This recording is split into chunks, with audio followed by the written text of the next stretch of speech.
wasallam, mencintainya, mentaatinya. Rasul berkata, kullu bid'ah dhalalah, setiap bid'ah sesat. Pantaskah kau yang mengaku beriman dan cinta kepadanya kemudian berkata, tidak ya Rasul, tidak semua.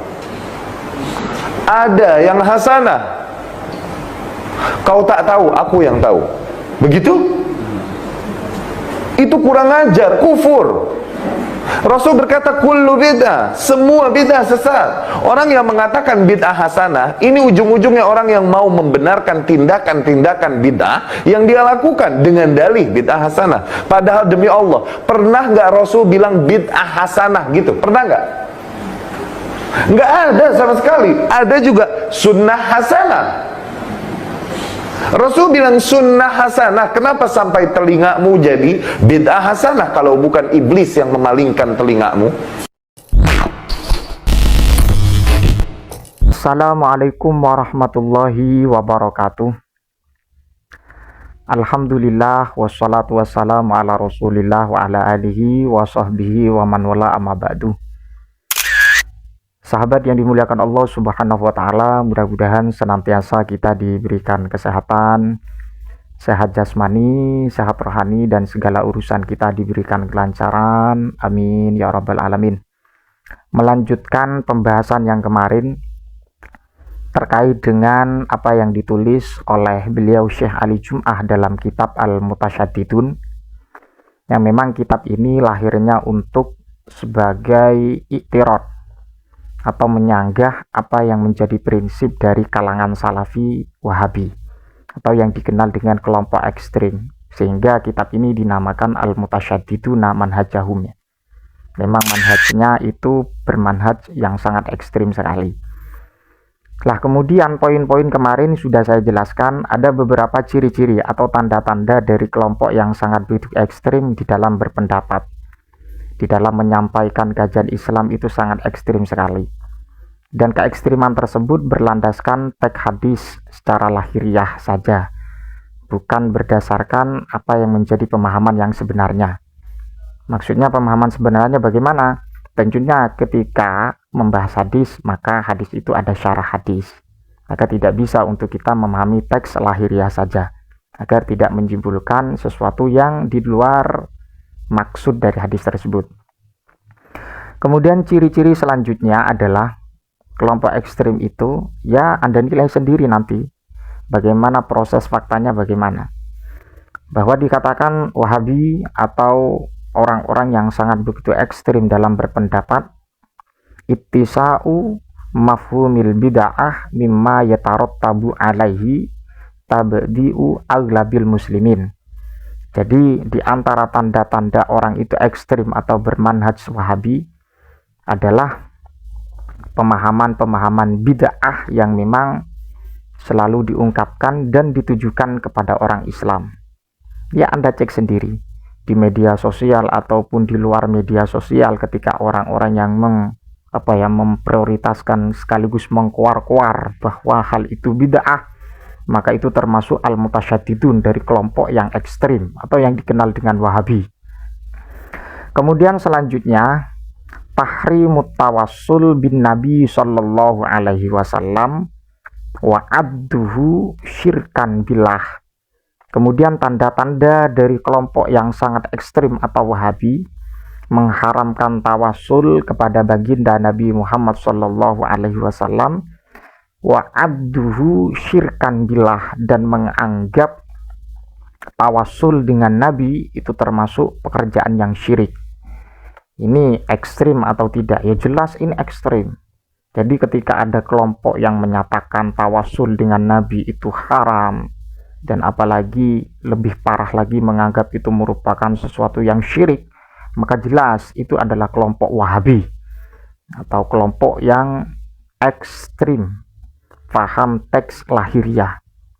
Dan kemudian selanjutnya tahrimus sholati fil masajid zatil audrihah wa tasrihu biwujubi hadmiha. Dan kemudian selanjutnya tanda-tanda kelompok ekstrim atau Wahabi mengharamkan sholat di dalam masjid yang mana masjid itu ada kuburan.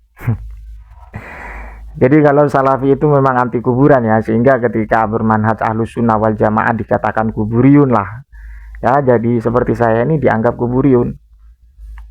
Jadi tanda-tanda yang memang melekat dari kelompok ekstrim atau wahabi itu mengharamkan sholat di dalam masjid, yang mana masjidnya itu ada kuburan.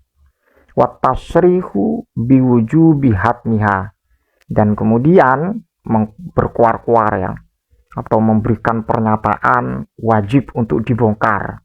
Jadi kalau ada masjid dan masjid itu ada kuburan, haram disolati, dan kemudian masjidnya wajib dirobohkan. Wah, ini kan sangat ekstrim ya. Kalau di Indonesia ini sangat begitu banyak ya masjid itu pinggirnya ada kuburan. Jadi kalau mereka sholat di situ haram, tidak boleh. Sehingga ada kelompok ketika ada masjid ada kuburannya ya tidak berani sholat di situ karena hukumnya haram.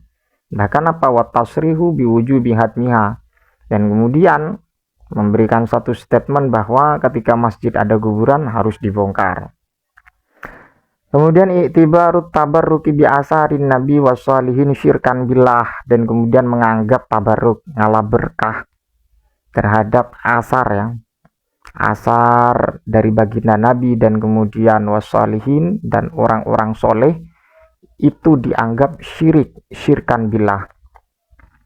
Jadi jelas sekali ketika ada orang menganggap ingin ketika ada seseorang melakukan tabarruk dengan biasarin Nabi dan juga as-solihin, ketika ada orang seumpama ada orang 1, 2, 3, 4 ataupun orangnya banyak memberikan pernyataan atau statement bahwa tabarruk dengan Nabi, bi'atharin Nabi wassolihin itu dianggap syirik, maka itu jelas termasuk dari al-mutasyadidun, termasuk orang-orang yang ekstrim, wahabi positif.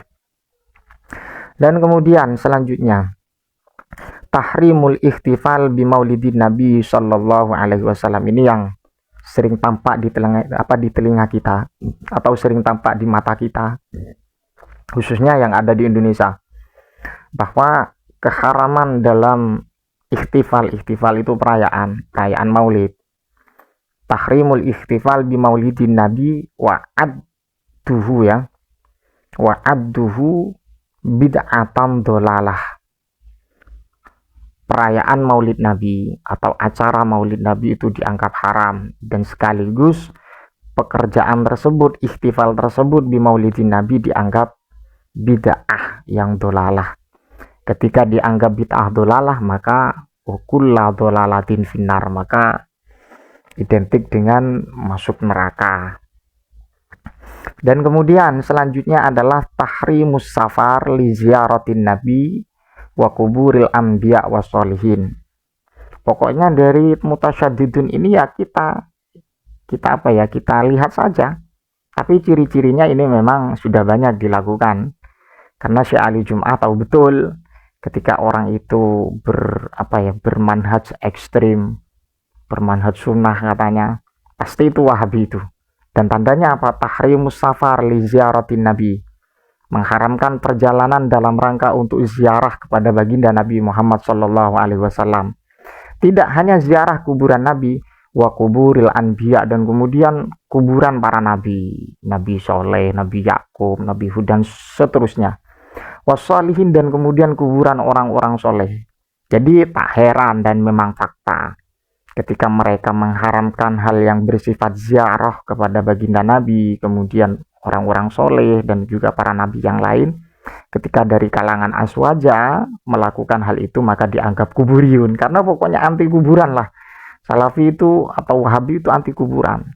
Jadi saya tidak heran, karena prinsipnya mereka itu teks lahiriah saja. Jadi seperti dari sebagian ini kalau kita temukan entah di majelis taklim atau di masjid di perjalanan, itu positif, itu orangnya berarti bermanhaj ekstrim atau wahabi atau pengikut Abdul Wahab, Muhammad bin Abdul Wahab. Wallahu a'lam bishawab. Mudah-mudahan bermanfaat apa yang saya sampaikan, dan bisa dicek saja, bisa diteliti saja bagi kelompok mereka yang sangat begitu ekstrim. Wallahu a'lam bishawab. Mudah-mudahan bermanfaat. Ihdinas shiratal mustaqim. Assalamualaikum warahmatullahi wabarakatuh.